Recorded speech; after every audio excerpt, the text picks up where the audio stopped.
if things continue in the way that this book warns, we're fucking dead. in the way that we're seeing some of this shit play out in America, yeah, this recording could be played in our trial. Because James and I are going to be, first against the wall, as they say in this book. We would be one of those people hanging from the Harvard wall, potentially. Yeah. And honestly, come get me. Yeah.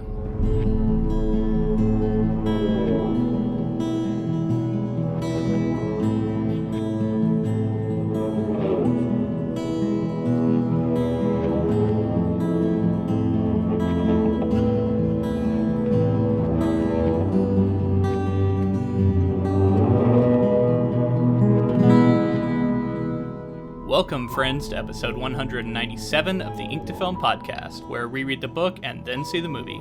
I'm Luke. And I'm James. And this week we discuss Margaret Atwood's 1985 novel, The Handmaid's Tale. Margaret Atwood is kind of a legend. It's a name I've heard a ton. The Handmaid's Tale is a book I've heard about. I know that there's this Hulu series that came out once we started the podcast. And it's one that I would have watched otherwise, but I made myself not watch because I thought we might cover it. Here we are, finally getting to it. I finally get to read this novel. I can see why its reputation is so massive.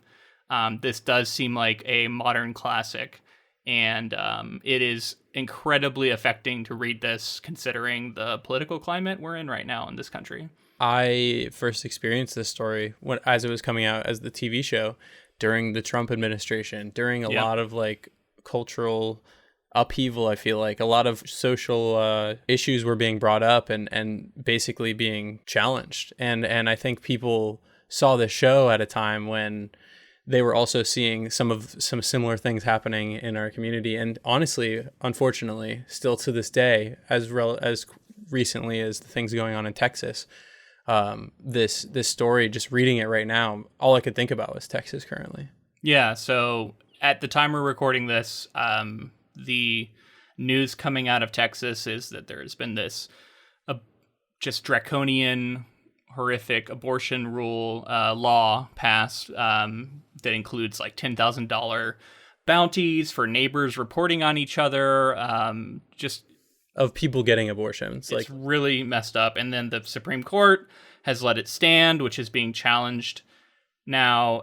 As I understand it, I don't know all the legal, things surrounding it, but it's being challenged. But it's awful. And I am someone who has stayed abreast with these issues, and I understand them to an extent, but this book just does a great job of outlining sort of where these sorts of things can lead. It helps me understand even more than I already did just how dangerous this sorts of stuff is. And I don't know. It's not like I'm someone who needed this because I fully, I get it. But I don't know. It just helped me define it in a way. It helped me to see it in a way that I hadn't fully thought about. So I'm really glad I read this book. This book is one of those things that you read that I'll never forget. It is going to stay with me. It is just a powerful piece of work, brilliantly written, horrifying. I think this is the scariest novel I've read in a long time. And that's funny considering it's not technically a horror piece, but it's so scary because it is so plausible. And then just the horrific things that happen in it are really affecting. I don't know. So when I started reading this, I was expecting what I've experienced with this story so far to have been an update on something, because I realized, if you can hear that, there's a storm going on outside right now, so there's thunder. I've been enjoying the sounds of thunderstorms coming from James's audio. I don't hear a lot of it here in Oregon, but yeah, you might hear some thunder.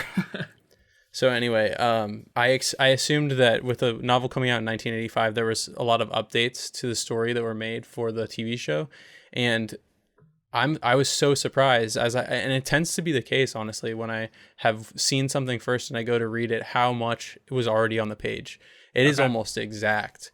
I mean, I'm sure that people who are Handmaid's Tale experts will tell me all the reasons why it's different, but a lot was already there. And like I said before, I couldn't help but think about the things going on in Texas and the things that what the like Handmaid's outfits have come to represent too, like within social issues and stuff. You see them popping up anytime there's social injustice now, and it's a symbol to represent like this is where we can end up.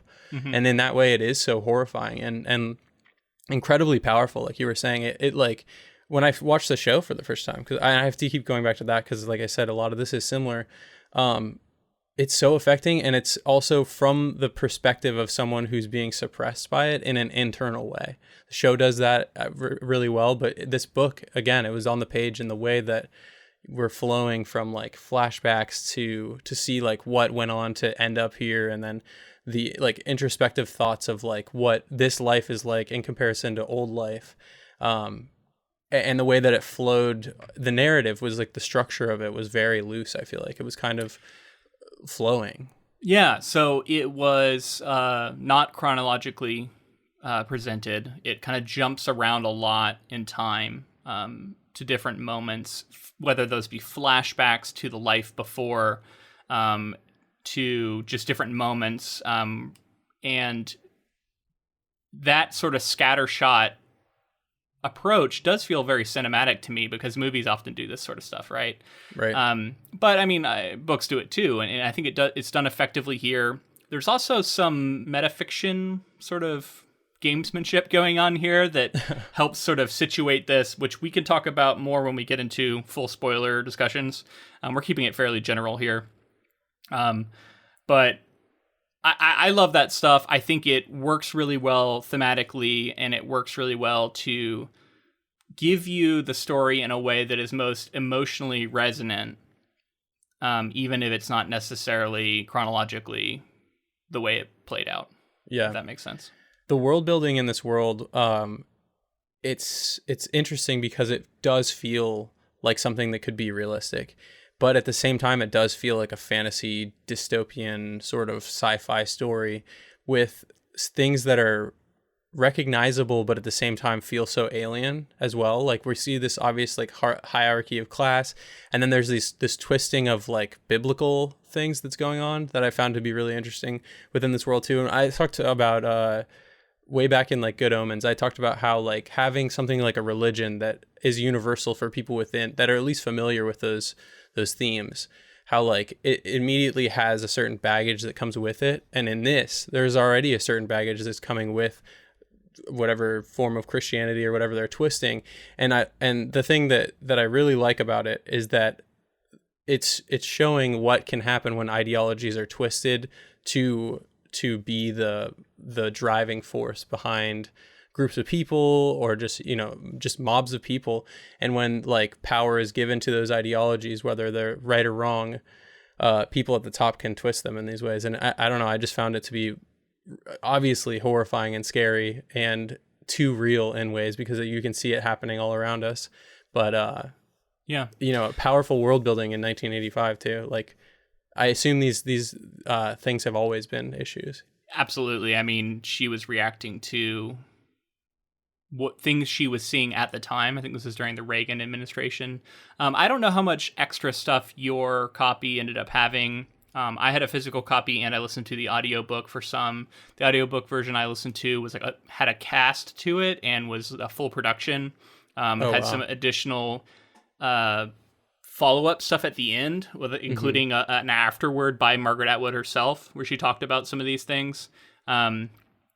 And I'll touch on some of the things she said here or there. I don't have the direct quotes written out for all of them, but speaking to what you just mentioned, she has said she only included details in this novel that have historical precedent or are happening right now when she wrote it.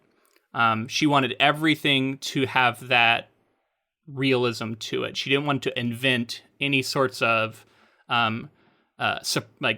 repression or even torture or any of that. She wanted it all to be real. So like every little detail has some sort of historical context or thing for it.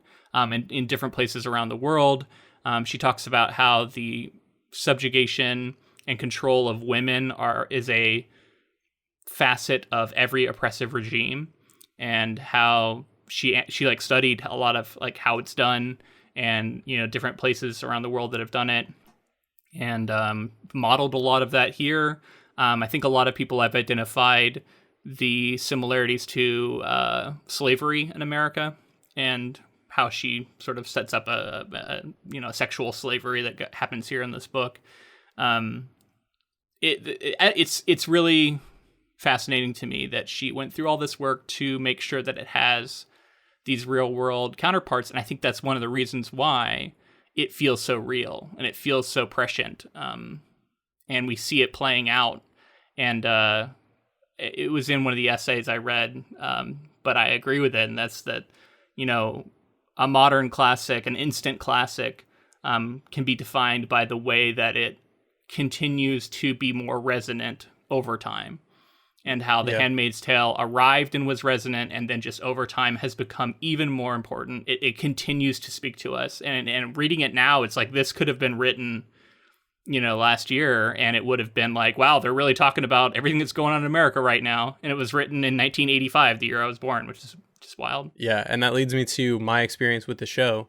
Was I didn't know it was based on a book when I was watching it, and I assumed that it was in reaction to things that were happening in the Trump administration in ways. Yeah. And so for me to like have that all, I don't know, come back around in that way is, I mean, like we've talked about with Texas, it's like the Roe v. Wade. I looked into some of this stuff. Roe v. Wade was in like 1973, which marked a period of time that basically said the Supreme Court guaranteed women's right to terminate a pregnancy before around the 24-week mark.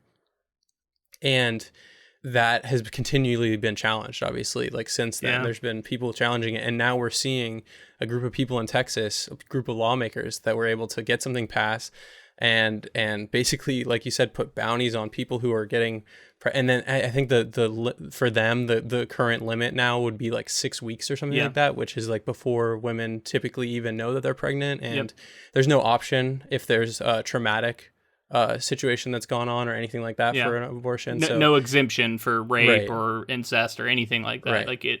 So it's horrifying. And like, this is the kind of stuff that you can see where it's just like, we're seeing women's rights taken away from them, their own body. They're being told what they can and can't actively seeing do. it happening before us. And that's happening today. So it's really, I don't know, really scary stuff. This is, I mean, I feel like this is going to be a fairly heavy episode, as you can already tell.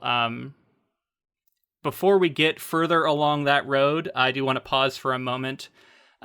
We are coming up on our 200th episode of Ink to Film. In fact, I think at the end of our Handmaid's Tale coverage, we will arrive at it, which is a few episodes away from here. And we want to have like a celebration. And one of the things we want to do is James and I are going to talk about and force ourselves to kind of choose some of our favorite episodes that we've recorded. We've talked about favorite projects, we've talked about best adaptations, but we haven't really talked about our favorite episodes of the podcast. And we're gonna talk about that, and we're also going to outline some ways in which our lives have changed over the last 4 years of recording this. Those are two things we wanted to reflect on, but we also wanted to engage with our listeners and talk with you about it too. And specifically, I'd love it if people could write in, and our email address is inktofilm@gmail.com, and let us know, maybe, it doesn't have to be exact, but around how long you've been listening and how your lives have changed since you've been listening. It could be anything. Like, did you start going to college? Did you graduate? Did you start a new job? Did you move? Like anything like that. We'd be curious to hear.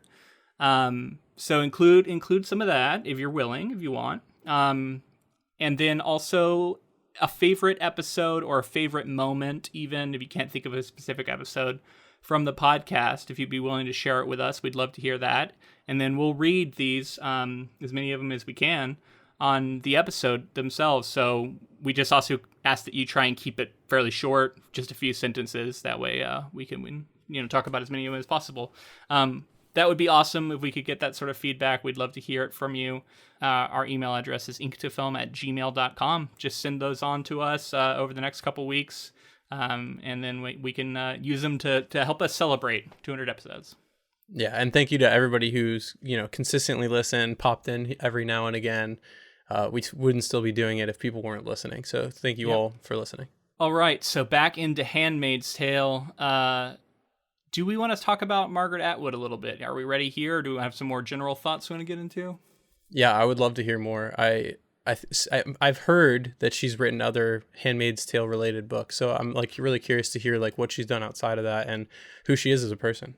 So she has, just because you set me up for it, 2019, a book called The Testaments was released that is actually a sequel to The Handmaid's Tale, by Margaret Atwood. Is that the only sequel? That's the only other book? It's the only official sequel, that I could find. And it just came out in 2019.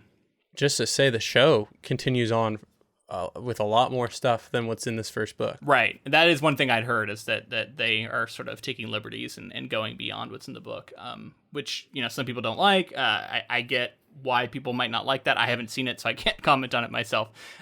We'll get there. Maybe we'll do season 2 as a bonus episode or something, because if the show's really good, I'm probably going to want to keep watching. Yeah.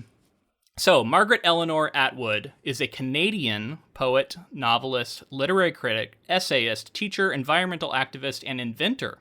Since 1961, she has published 18 books of poetry, 18 novels, 11 books of nonfiction, 9 collections of short stories, 8 children's books, 2 graphic novels, and a number of small press editions of both poetry and fiction. Atwood has won numerous awards and honors for her writing, including 2 Booker Prizes, the Arthur C. Clarke Award, the Governor General's Award, the Franz Kafka Prize, Princess of Asturias Awards, and the National Book Critics and Penn Center USA Lifetime Achievement Awards. So a lot of awards. I don't even know. Some of these I'm not familiar with, but Arthur C. Clarke Award is specifically given for science fiction. There's a lot of discourse about whether or not this is science fiction that Atwood has weighed in on, which I think is kind of interesting for genre nerds who like to talk about the distinctions in genres. This is kind of a difficult book to categorize in that way. It seems like the consensus has come to dystopian feminist novel, but you can sort of challenge any of these descriptions. Atwood herself over time has challenged feminist in the sense that she says that she, if I can represent this correctly, she always wants to ask people what they mean by the word feminist whenever they say that, because she's encountered different definitions of it over time. And in one of the quotes I read from her basically said that she's encountered feminism as the sort of thing that would exclude trans women from women's restrooms. And if that's what people mean by feminism, then she doesn't agree with that. So, she's someone who's been involved in this movement for many, many, many years. And, I see where we're at in the moment. I'm like, yeah, why wouldn't you call it feminism? But I understand that there's a long history that I fully don't follow and understand. So, over time, she's sort of balked at that suggestion, some depending on what you mean by it.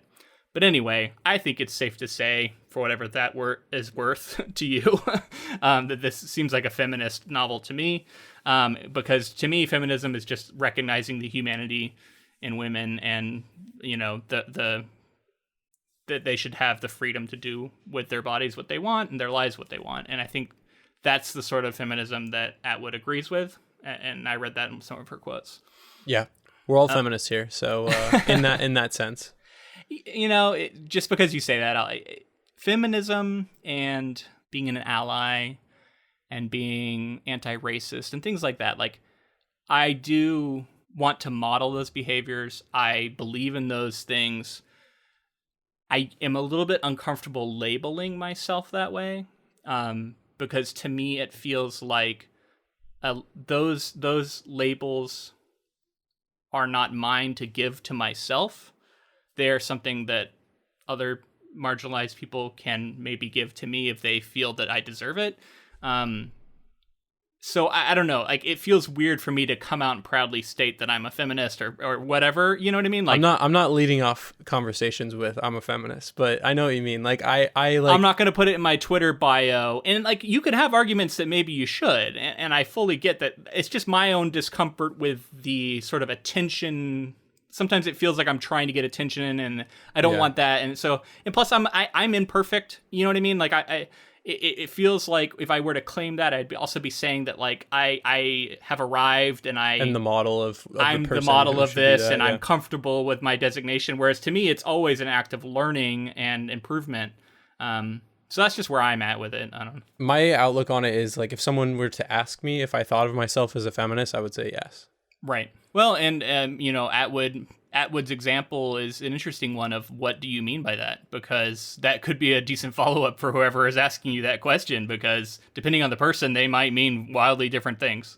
Yeah, definitely. Anyway, we're getting into the woods a little bit here, but this book was immediately popular in the United States. It came out in 1986 in the U.S., and immediately sort of garnered a lot of academic buzz. A lot of people were looking at it and saying, Atwood is this Canadian who's looking at America and telling us what she sees. And a lot of people at the time were like, you know, they wanted to see like, what does this outsider think of us? And Atwood is sort of linking the Puritans and the colonists, right? And like the initial founders and their Christianity and their politics, and saying that is the core of what makes America America, and then everything else has been built on that bed, and that bed has got a lot of problems, and that the Gilead in this book is a throwback to those you know times, right? Like the Pilgrims, essentially. I saw someone say that in one of the essays. It was like The Revenge of the Pilgrims is like a subtitle for this book or something like that, because it's this throwback to 17th century or 18th century, whatever. And I agree with that, and I think it is really fascinating through that lens, and it's something again that we're seeing in I think modern conservatism, especially with QAnon and groups like that. It's like the throwback to the golden era of, you know, when America was great, right? And no one can define when that was and what that looked like. And ultimately, it seems like that goes all the way back to the very founding of America, when women were essentially property, and, you know, slaves obviously were property, and people couldn't vote, and white men had all the power. And that is what we see happen in this book, a return to those times. Sorry, anyway, I'm supposed to be talking about bio here. So Atwood is still writing, an incredible writer. She's had several pieces that have been adapted, which I took note of. In particular, her novel Alias Grace, written in 1996, was adapted into a 6-part 2017 miniseries on Netflix, directed by Mary Herron, nice. Which I was like, ooh, there's a little connection. American Psycho director, and I was excited to see that. And apparently, it's got like a 90+ on Rotten Tomatoes. People really like it. I'd never even heard of it, but apparently, it's on Netflix. Great. And I was like, dang, that's So if people would like to hear our thoughts on that, let us know, because I don't know about you, I really enjoyed reading this book, and I think it's brilliantly written. Atwood's prose is poetic and gorgeous, and I mean, she's a poet, so I think that really shows through here. And I mean, there's a lot more I could go into. I could talk about how this book is one of the top 50 most banned books in school. A lot of in much like we talked about with Slaughterhouse-Five, it is a book that people try and teach, but then it causes an uproar when, parents find out what their kids are reading. It's got explicit sex in it and stuff like that. Also troubling concepts for people who maybe believe some of this stuff. It's been called anti-religious, which Atwood has responded to, saying that it's not.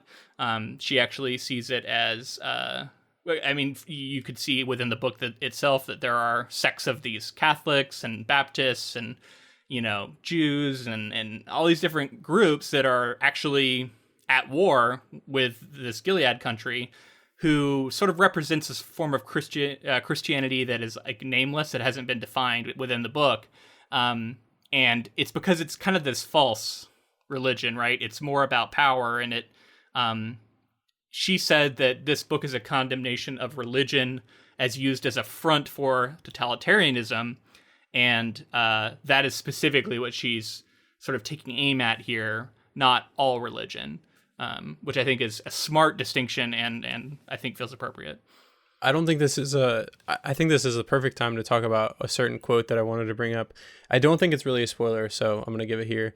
It brings up the Bible verse or whatever of blessed are the meek, and that's said by, like, it's something that's like said to the handmaids, and but the whole quote isn't finished, and I think that's a huge flag planted in the ground saying, like, yes, religion's being twisted, but it's not like necessarily saying that like one religion's bad or anything like that. It's more like these people, and anyone really, it's the example that like religion can be used as a tool against its followers. And so like the rest of the quote is, for they shall inherit the earth.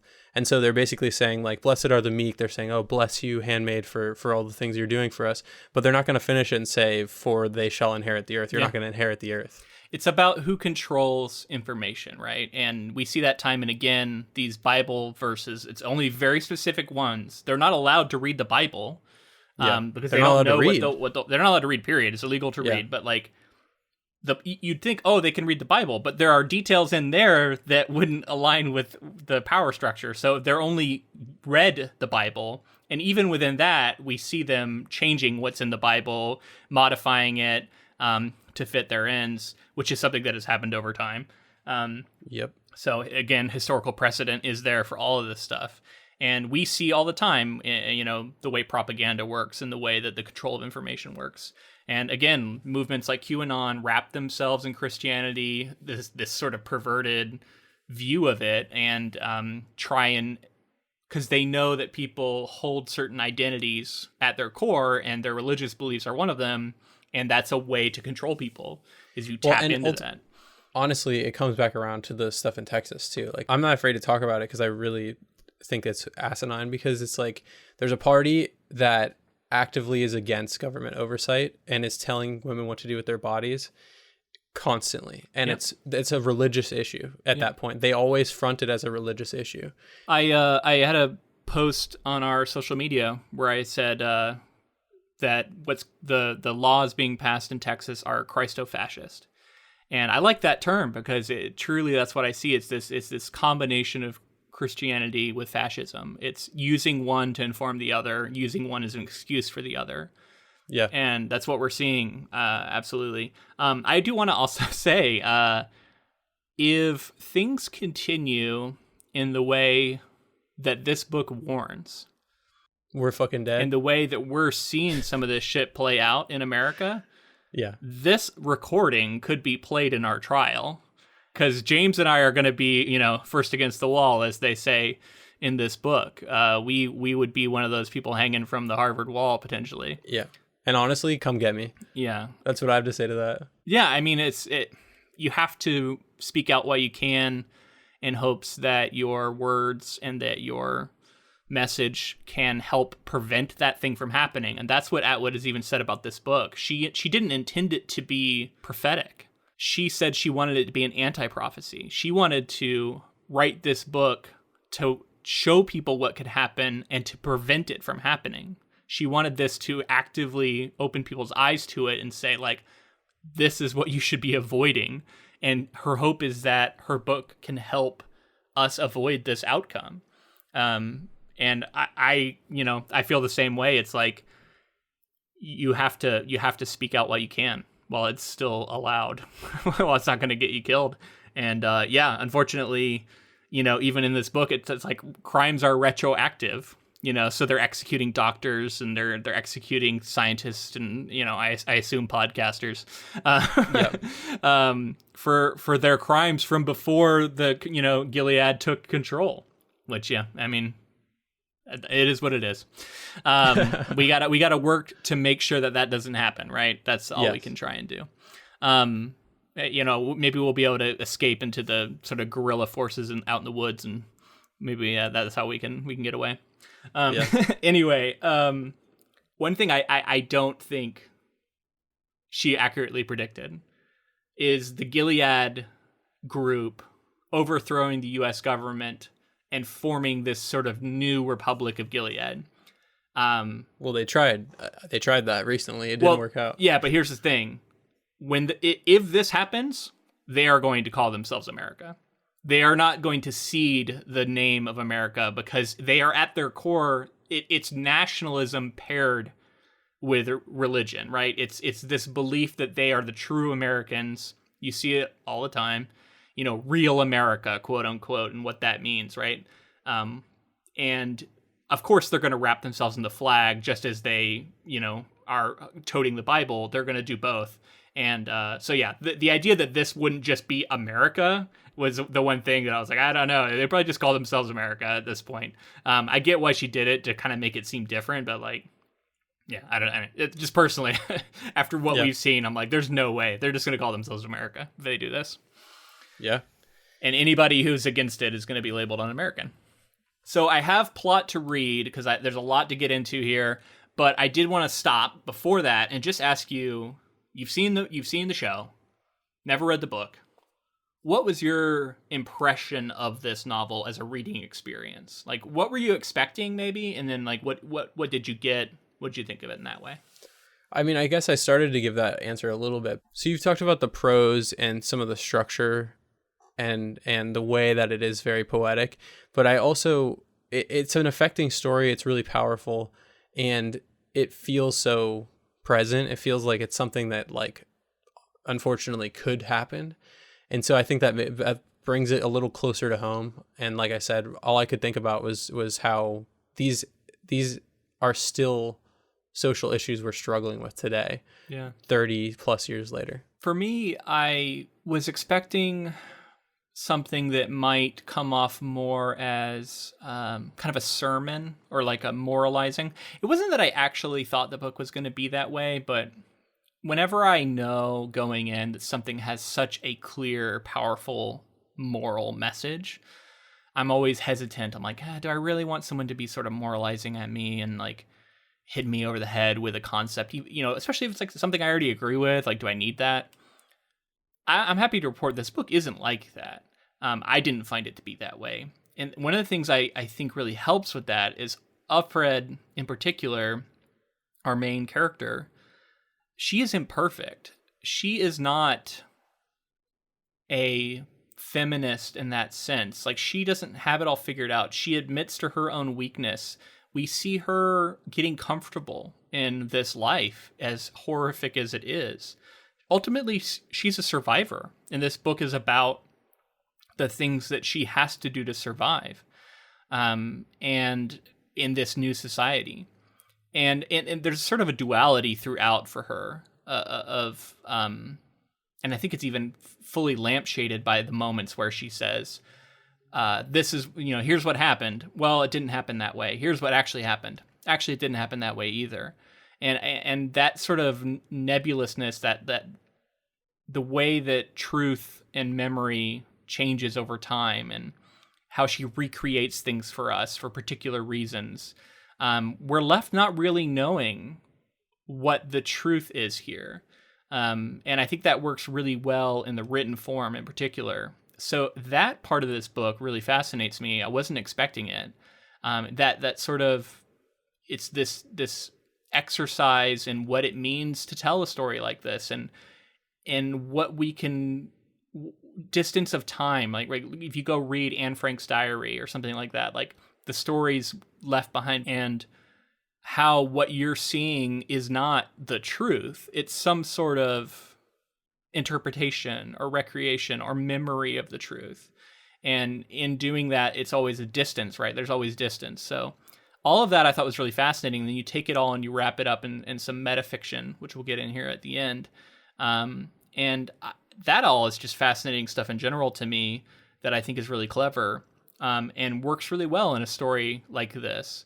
And then again, like I never felt like I was being, moralized to. It was just like a really affecting dystopian book that just happens to be incredibly realistic in the sense that it feels like it could happen.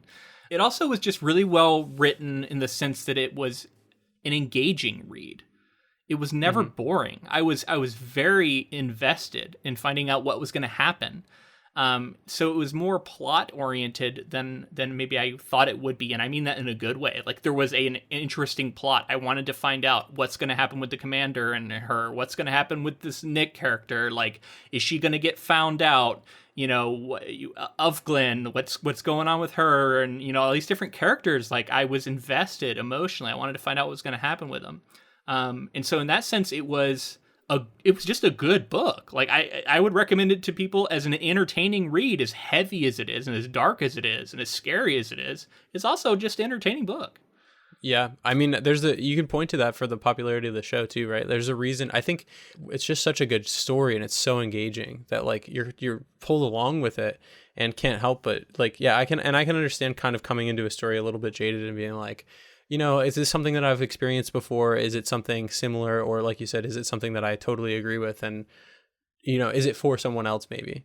And that's not this book. I thoroughly enjoyed it and would highly recommend it. And I think I definitely recommend it to people who have seen the show. It was a uniquely fun experience to like go back and experience it as in this written form, because like I said, so much is there on the page, and there's some added elements that I think do add some more intrigue to the story. And one other thing I want to say, there's a moment in this book, it's like halfway through or so, where the narrator says, if you're a man who's reading this and you've made it this far, I can't remember where she says after that, but I should have written the quote down.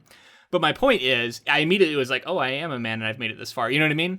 And I want to recommend to our, men listeners out there to read this book, because there is a societal aversion sometimes out there that you have to fight against, where you are like, there's like an aversion to reading a book like this. If you're a man, you're like, it's not for me, it's for women, right? And I think honestly, like, you have to squash that thinking first off, and find it in yourself when it's there.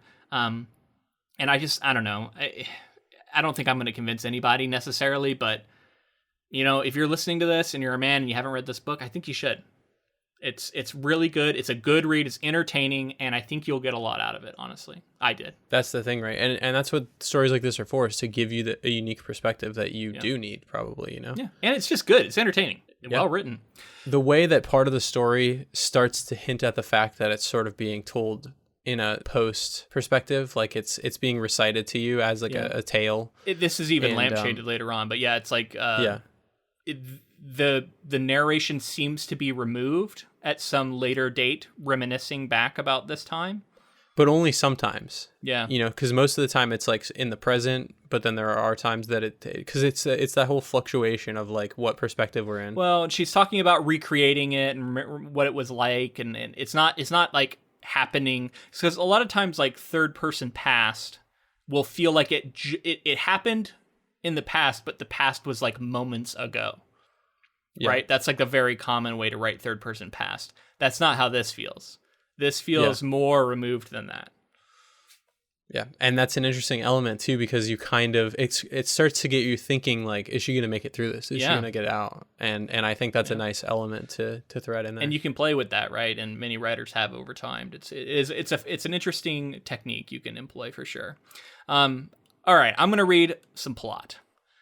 After a staged attack that killed the President of the United States and most of Congress, a radical political group called the Sons of Jacob uses theonomic ideology to launch a revolution. The United States Constitution is suspended, newspapers are censored, and what was formerly the United States of America is changed into a military dictatorship known as the Republic of Gilead. The new regime moves quickly to consolidate its power, overtaking all religious groups, including traditional Christian denominations. In addition, the regime reorganizes society using a peculiar interpretation of some Old Testament ideas and a new militarized, hierarchical model of society and religious fanaticism among its newly created social classes. Above all, the biggest change is the severe limitation of people's rights, especially those of women who are not allowed to read, write, own property, or handle money. Most significantly, women are deprived of control over their own reproductive functions. The story is told in first-person narration by a woman named Offred. In this era of environmental pollution and radiation, she is one of the few remaining fertile women. Therefore, she is forcibly assigned to produce children for the commanders, the ruling class of men, and is known as a handmaid. Apart from the handmaids, other women are classed socially and follow a strict dress code, ranked highest to lowest, the commanders' wives in blue, the handmaids in red and white veils around their faces, the aunts, who train and indoctrinate the handmaids, in brown, the Marthas, who are cooks and maids, in green, the econo wives, the wives of lower-ranking men who handle everything in the domestic sphere, in blue, red, and green stripes, and young unmarried girls in white, and widows in black. Okay, I'm going to stop there. So this summary is like giving us the world first. But I think it is worth stopping here. We've got the world, and we've got the main character, and we've got the hierarchy. So we can talk about that, right? Like, this is all set up. Now, what's interesting is the book actually very slowly doles out this information to us. Right. In a way that I actually found really engaging. And I'm such a big fan of when authors can do this, when they can put us in a fully realized world and we have all these questions. Why are things this way? How does this work? What happened? Where are we? When are we? All these questions are not answered directly, except for some of them kind of are over time. And it's doling out little bits of information, and the mystery surrounding the world keeps us engaged.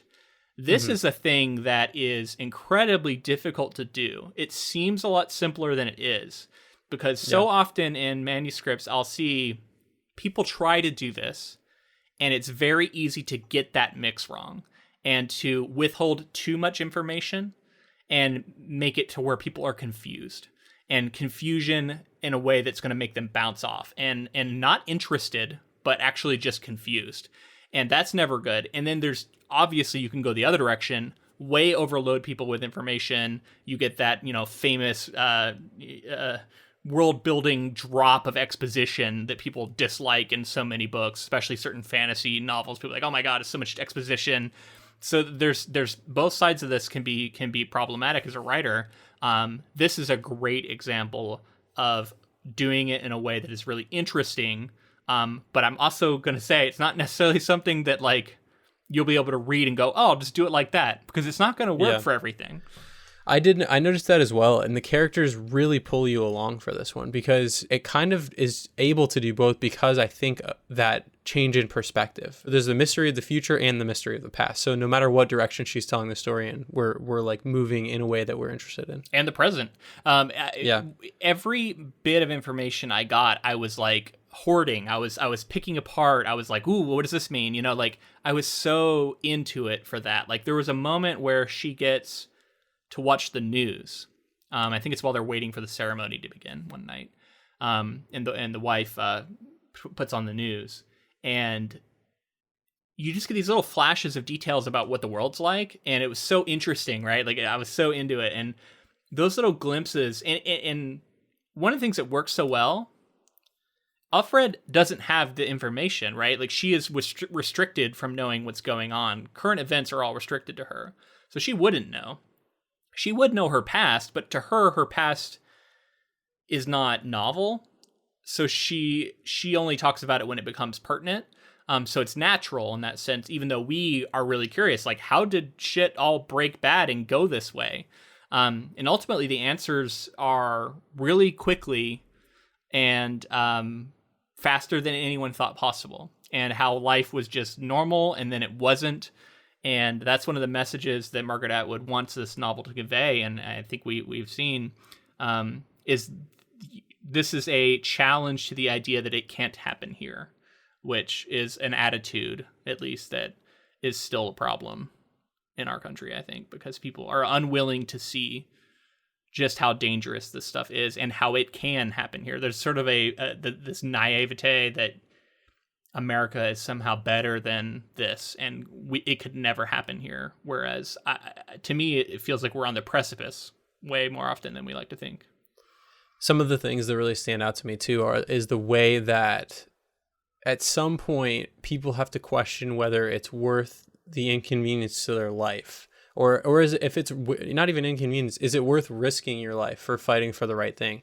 And it seems like there are situations where they are not. So like her boss at the library has to fire her. Clearly distraught, clearly not happy about anything, but it's the law at that point, and it's your neck on the line. And so if everyone goes along with it, then things crumble. I mean, it's powerful, and it's, so often you'll see people say things like, if you ever wondered what you would have done in Nazi Germany, prior to Hitler's rise, when it was starting to happen, like, look around, because you're doing it now. And it's honestly, the answer mostly is nothing. That's what most people did. For most people, nothing. Yeah. And the only thing you can do is try and learn from history, right? Like, and try and learn the lessons. And honestly, Handmaid's Tale is an attempt at like a historical text, which we see talked about here at the end. It's like a historical text that she wants us to be able to look at from the past rather than from the future, right? Like, she doesn't want us to have to live through this. She wants us to be able to read about it and avoid it, which is just so brilliant.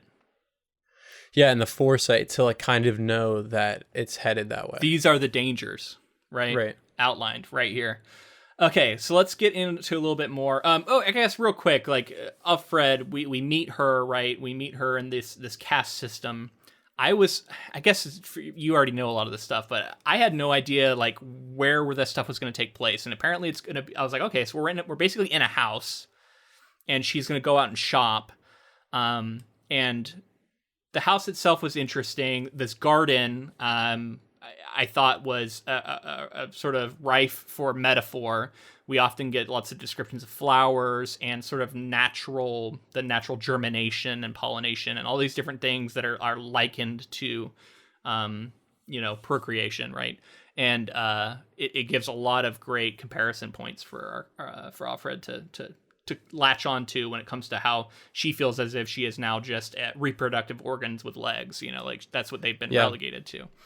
And I kind of wanted to address that too, is the way that and her sexuality, like the way that she was saying, like the only thing that she felt like, because all agency is gone, she has nothing that she feels like she has power over, except the fact that like she can still catch the guards glimpsing at her figure through her dresses and things like that. And then also the reproductive element, right? Like the fact that she still has, and eventually we get into some stuff with the commander, but the way that gives her power in a way in this society, or at least how she starts to realize that she may be able to manipulate it to still have power. Yeah. I mean, this is the kind of thing that like why this book is so rife for analysis, and we can barely even scratch the surface of here, but like the difference between sexuality as desired by people, as people's expressions of their desires, right? And reproduction, and the societal way that reproduction is treated, and the role it plays in society and perpetuating, the ruling class, right? Or any class. But my point being that like those two things are, obviously if you have a Venn diagram, there's an overlap there, but this book is about how like they're very different and entwined. And it's just complicated to talk about, like how she does have sexual attraction to men, yet, and she feels some of that towards some of the men that we see her get involved with, and how she feels conflicted about it, and how the society is set up in a way to punish that. Like she's not allowed to feel that. It's supposed to just be this like function she serves. The way that is tied to like anti-pornography and being quote unquote a loose woman, being promiscuous. It's really thoughtfully done, the way that those things are linked, right? Like the pressure to be pure and the pressure to, you know, save yourself and all of these things that you hear, how that is a suppression of sexuality, which is itself an act of freedom on the part of these women that they no longer have in this book. There's a specific part that gave me particular like perspective that I found to be interesting, of course, troubling, but also something I hadn't really thought of before. And it's the way that she describes after she loses her job. That night, her husband wants to have sex. And the way that she felt, however subtle it was, a shift in power dynamic in the relationship. And the way that they were no longer in any sort of partnership. They didn't belong to each other. She almost felt like she belonged to him at that point. Yeah. And that was her perspective on it. And that's something that I hadn't as a man ever thought of in those terms. Yeah. And there was a line that came at the end of that section where she says something about how she should have asked him about that. And that was particularly like, did some part of him like that control? And how he wasn't the one who had his power stripped away. Now, she even recognizes that that's not really fair. I mean, they had their child taken away because it was sort of deemed illegitimate. And he obviously is like helping her and like trying to flee, and like he's on her team clearly, right? But ultimately he is not the one being targeted in the way that she is. And that is appropriate to point out. So it's really fascinating. That's one of the things I want to give Margaret Atwood credit for, because I was also a little worried it was going to feel like a very anti-man book. I was like, is this going to be just like all about how men are fucking terrible? And like men often are fucking terrible, more often than not. I feel safe saying that, but I like to think that there are men who are not. And I like to think that there is a path forward for men not to be.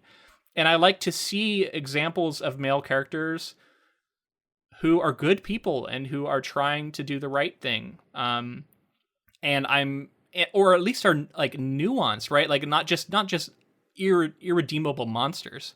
And I think every male character in this book, from Commander, Nick, Luke, all of them are written in a way that recognizes their humanity, recognizes the way in which they are an expression of the society that they've created. And, obviously the commander is the person who's benefiting from it the most, but even he is sort of written in a sympathetic way at times. So it's just really cleverly done.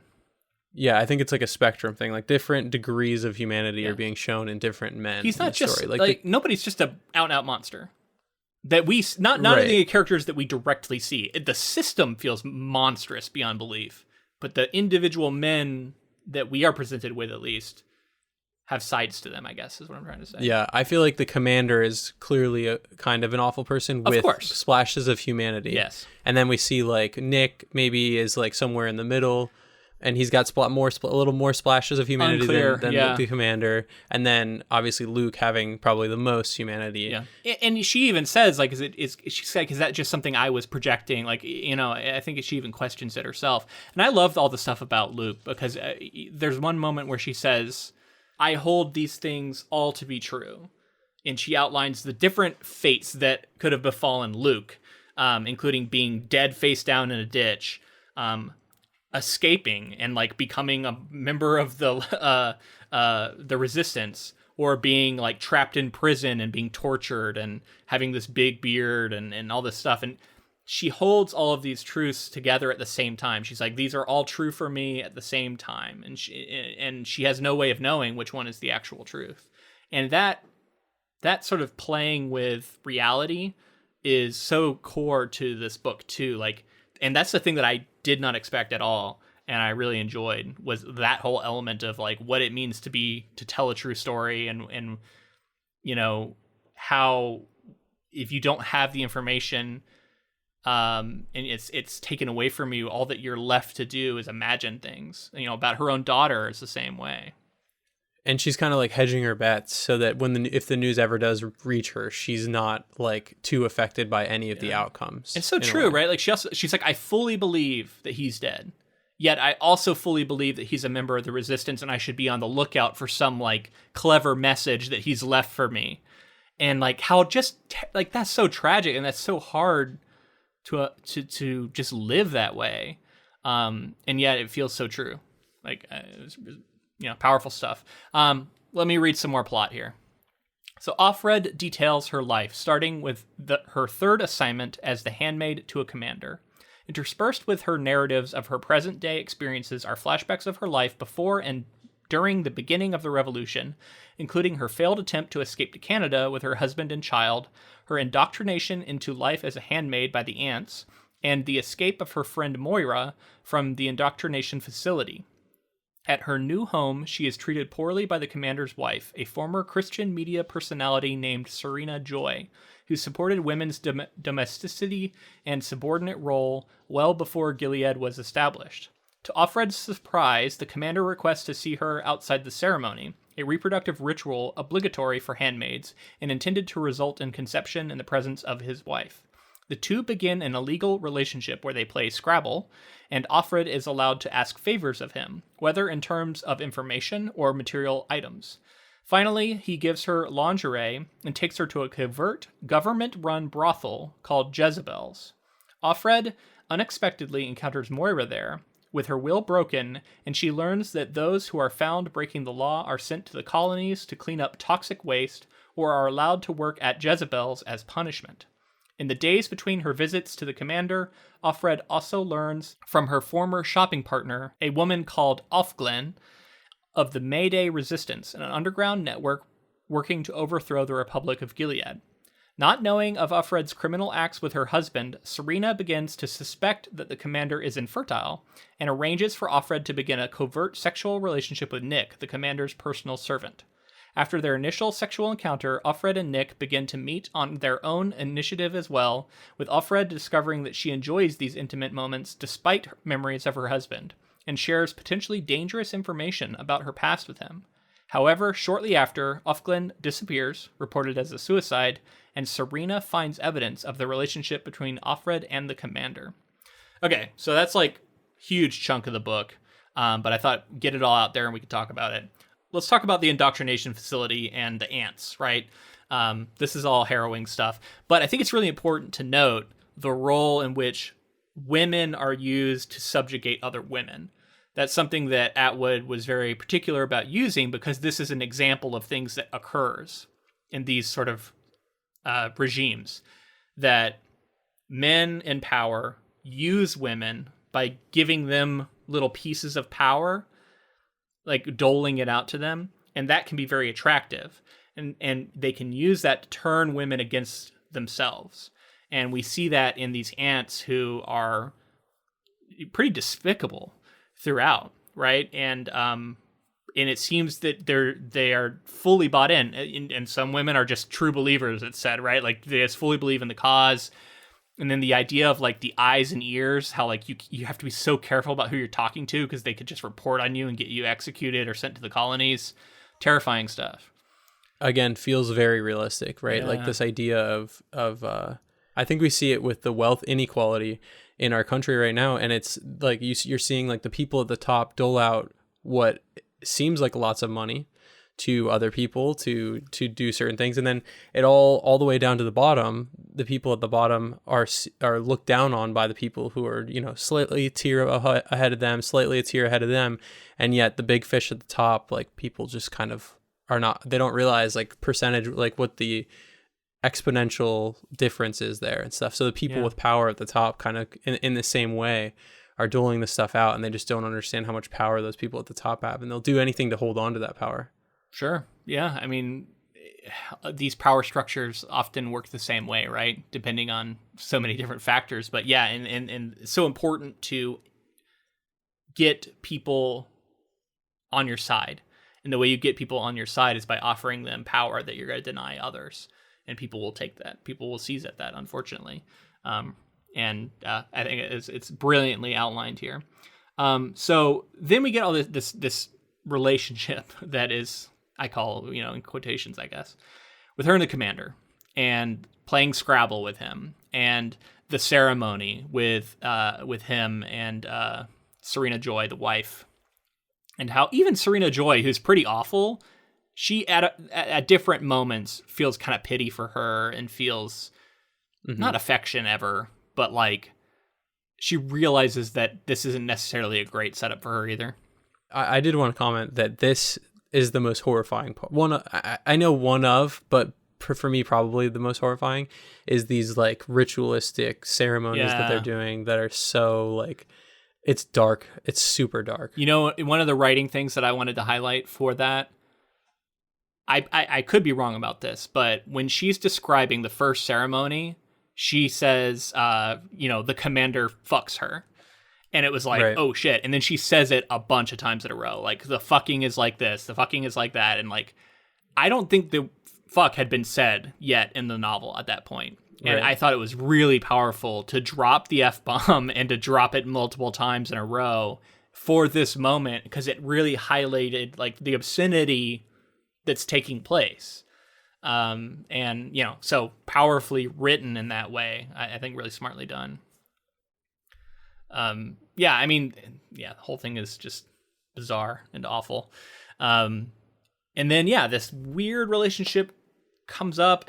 Playing Scrabble is really interesting, right? Because it's like a game that represents reading and represents the thing that is illegal to her. I even noticed like early on, it felt like she was playing words that felt very thematically important.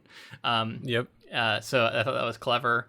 And then, then this whole thing with Jezebels, which I guess I should have expected, but came as kind of a shock to me, where he sneaks her into this club, and it's like it kind of feels like a country club, right?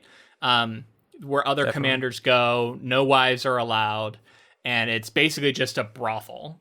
Yeah, he gives her like a bracelet that like identifies her as like a rental or something. Yeah. Clearly, they like have built a power structure where they can go do stuff like this, and I think it's definitely commenting on things that we currently see too. Like you said, country clubs. Like I think of some of the scandals we've heard about with people who are wealthy who will find ways for things like this to go on. And the inherent hypocrisy that we see in these situations, right? Like, and totally. Just like, and how power, time and again, you see how it plays out once people have the power that they've been seeking after, right? Like they do the things that they make illegal for everyone else. That's always what happens.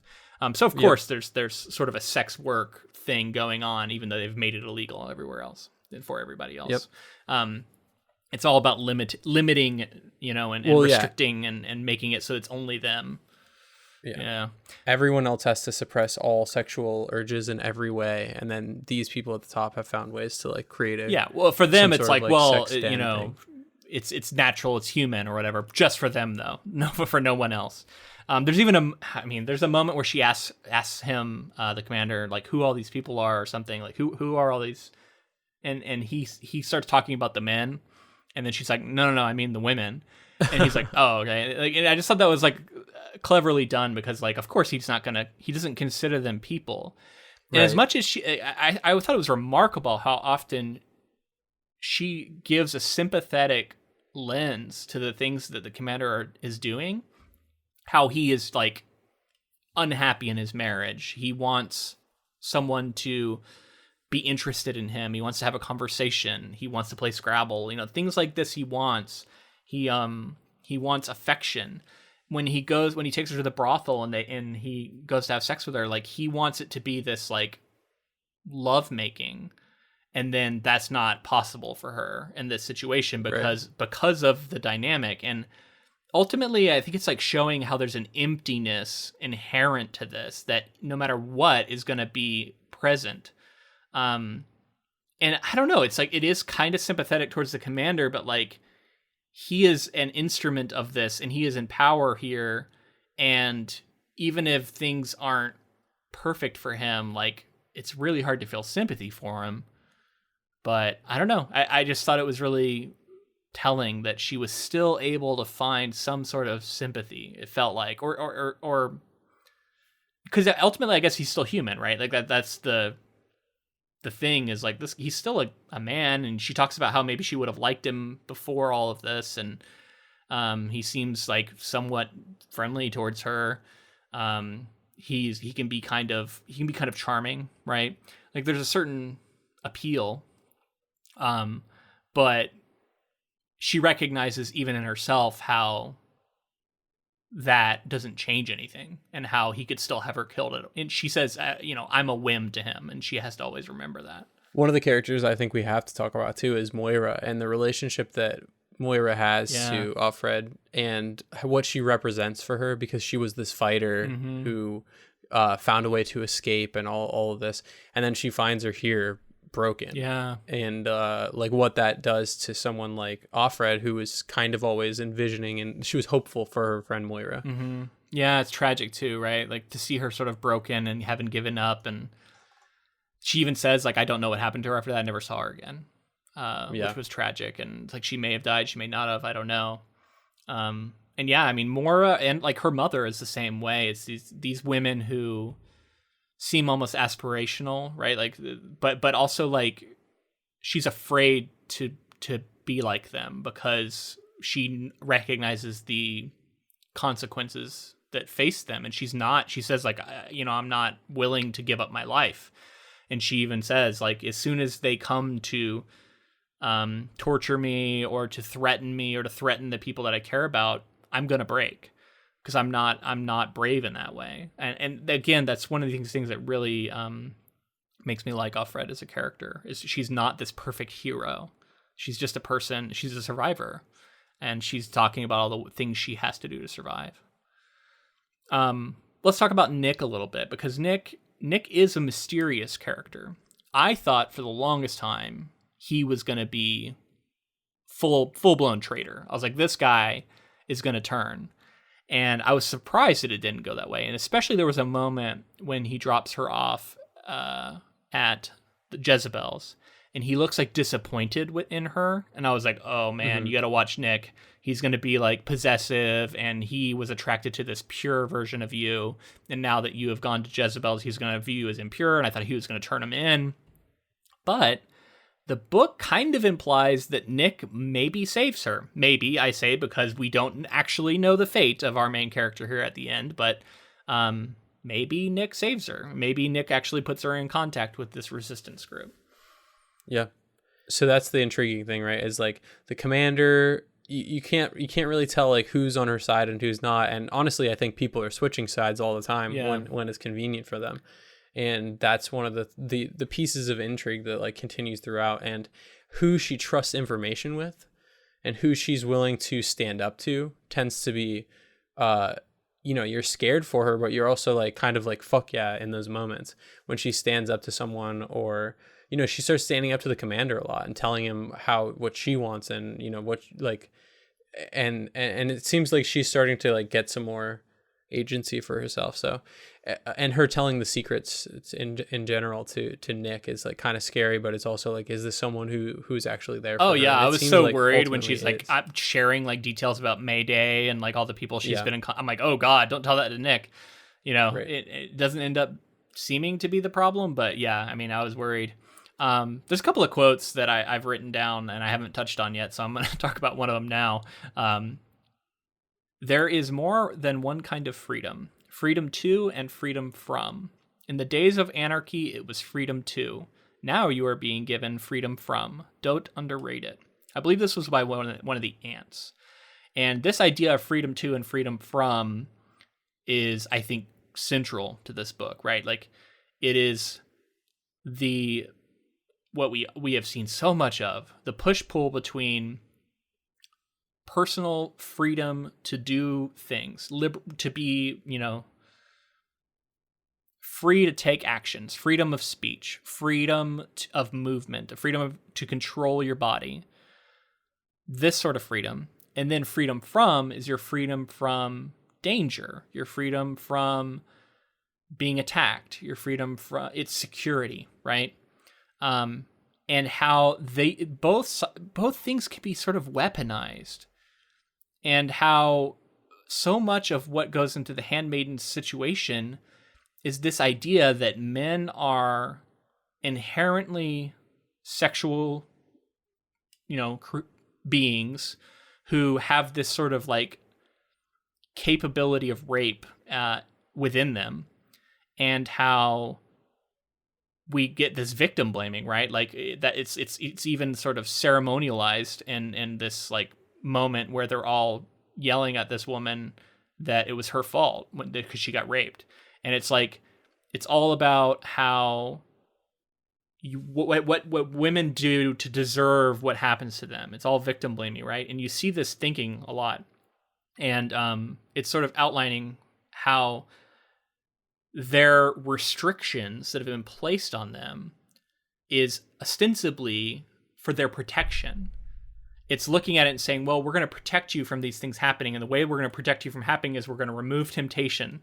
We're going to make you cover yourself from head to toe.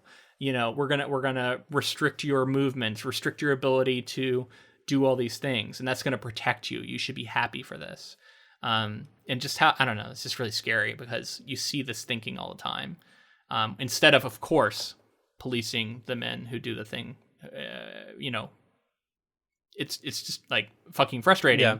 You know, there's a part that is in the story that has happened in the past too. And it's like, they're asking like why this woman was like raped by a bunch of people. Yeah. She was like, I think that's what I was talking about, that part. Yeah. And they say like, you know, they ask like, whose fault was this? And all in unison, all the handmaids are like, she was asking for it, or whatever bullshit they have. And like, it's not that subtle, but it's extremely effective because like it does happen, right? Historically, like that has been the case where people will say this. And it's like, in what world, you know, we hear it all the time with like serial killers and like rapes that have happened and stuff where people will say like, what was she wearing? She shouldn't be out alone after. She shouldn't be out alone. And it's like taking away their agency to walk around at night alone. Yep. Because what? Because there's psychotic men who should probably be the ones who aren't allowed to go walk out alone at night and stuff, you know? Yeah. Like you said, policing the men. Yeah, I mean, that's a whole huge topic that we don't have time to get into, but yeah, I mean, it's very sad and very true. All right, so here's the final bit of summary. Offred tells Nick that she thinks she's pregnant. Shortly afterward, men arrive at the house wearing the uniform of the secret police, the Eyes of God, known informally as the Eyes, to take her away.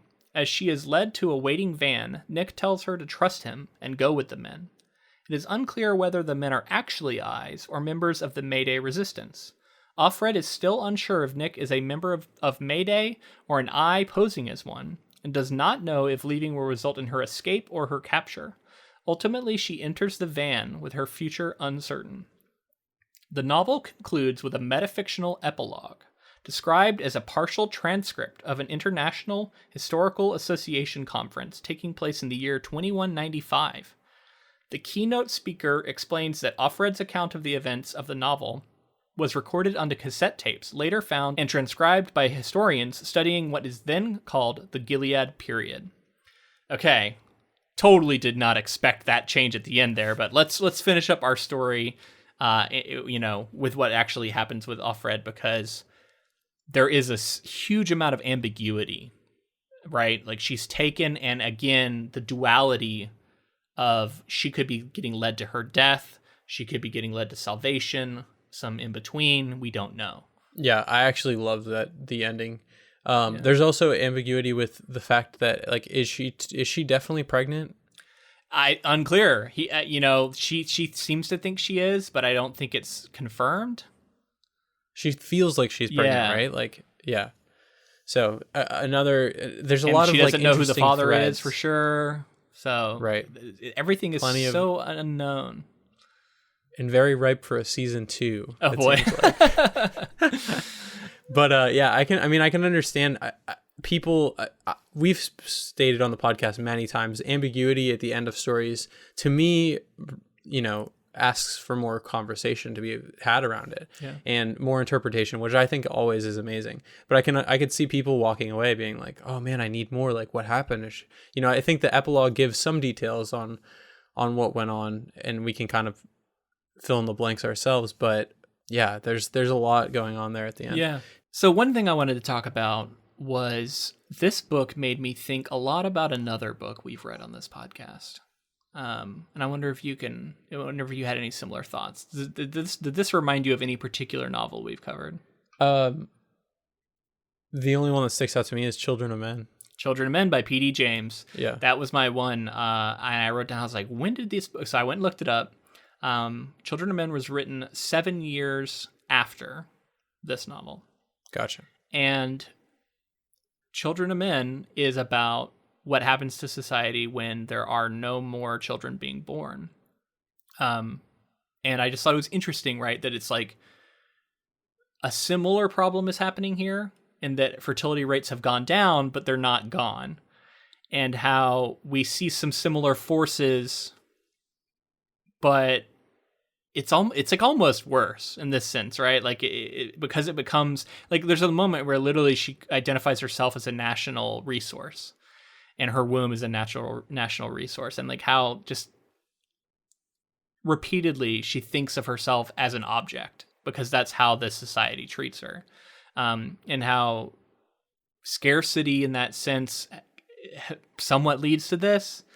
I don't know. I think those two books compared to each other is an interesting. I think that there was definitely some conversation between the two being had. I think that you read something like this and you think like, what would be great for another interesting story that has plenty to say about other topics would be for it to be like completely down and a lot of similar situations, but also very different stories. So ultimately, not really different. That they're stealing from each other or anything. Yeah, no, not inspiration, I think, if anything. But who knows? Maybe P.D. James never read this book. I don't know. Yeah. But it's just fascinating that some similar topics were being talked about. One line I also really loved, again, I have to outline a few lines here. From each according to her ability, to each according to his needs, which is this perfectly awful bastardization of this like line from Marxism. Which is, it has been repurposed and changed. And she says it, and I think she even says, like, I think this is from the Bible. Of course it's not. But it's been told to her as scripture. Right. And it just shows, like, what you were talking about before, how, like, the people who control that information can tell you whatever the fuck they want and try and convince you of it. And we just see it here. And yeah, I mean, that little twist, her ability to his needs, it's just so smart. Yeah. Another moment I wanted to highlight, when Moira's story is talked about, and she's outlining like what happened with that, she says she had set herself loose. She was a loose woman. And I loved that reframing of the phrase loose woman to being someone who had set free. Herself loose and was free.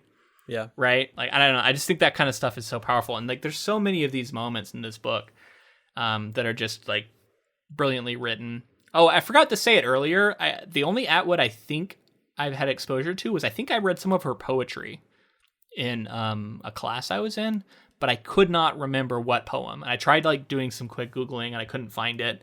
But I'm pretty sure I've read some of her poetry. I'd never read any of her fiction though. Anyway. Yeah. Very clever stuff with the whole wordplay there. Okay, so I think we just gotta, I mean, there's so much we gotta skip over here, but we're running out of time. So let's talk about the ending. It gets super metafiction. All of a sudden, flash forward to 2195. You have this professor talking about these tapes that he's found, these writings, they were like behind a wall, and the fate of the narrator is unknown. And there's this distance, right? Like this, they're kind of cracking jokes. It's very removed. It's very flippant almost. And it feels like society has returned to a state where they don't think this sort of thing can happen again.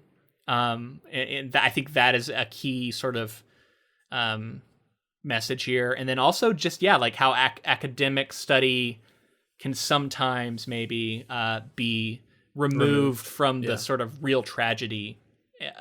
And you can, that distance can be dehumanizing almost.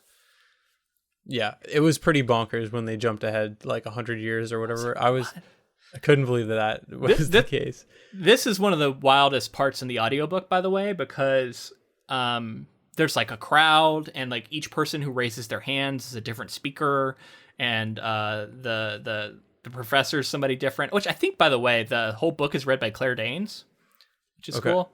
Yeah. So it's just a really well done. Like if you like just well done audiobooks, I recommend this one. Yeah. Yeah, I thought it was pretty wild to go to this place, but I did like what you said about like society tends to forget, and I feel like we've seen some of this with like people who are eager to go to war and that sort of stuff when there hasn't been wars for a little while, and like they just don't understand the atrocities and stuff. It's the same kind of thing with even like students nowadays, like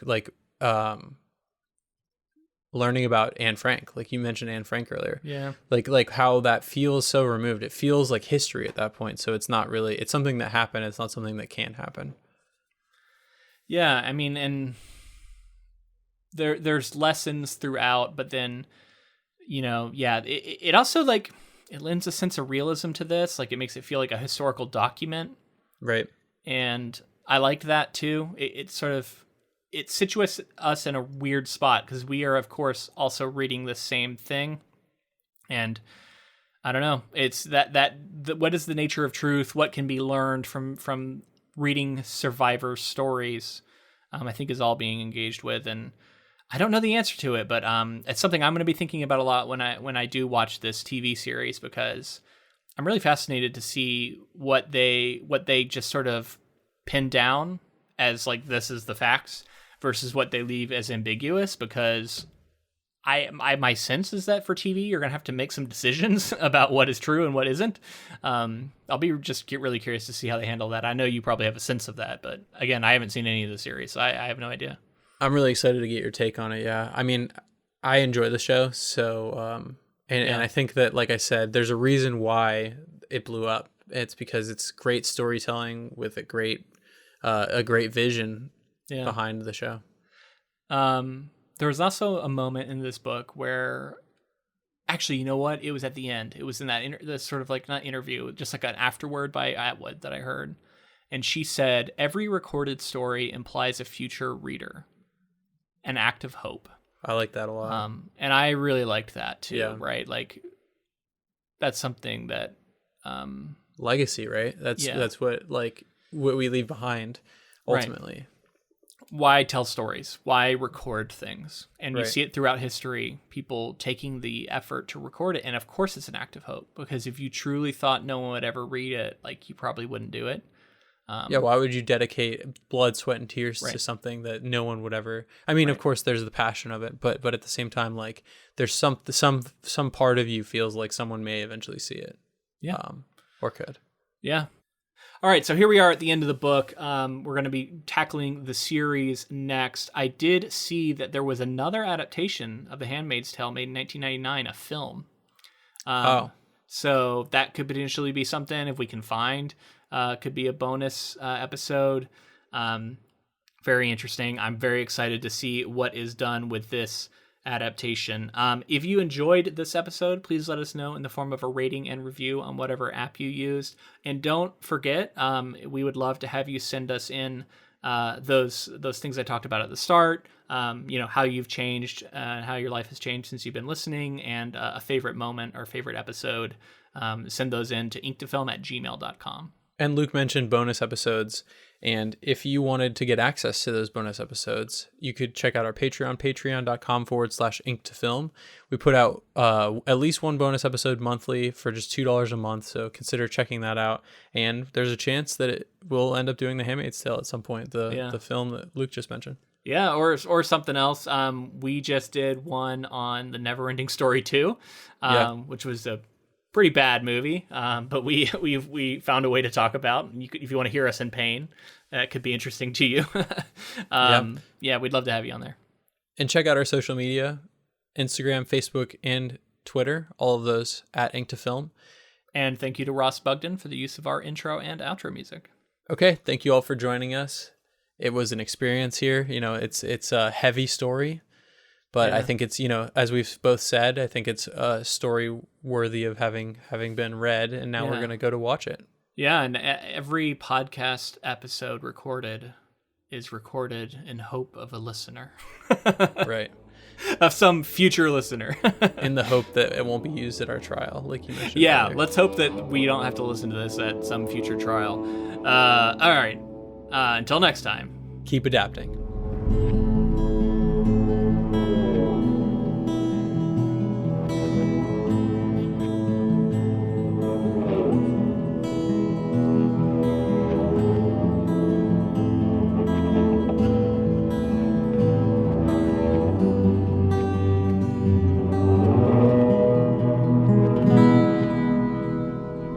you.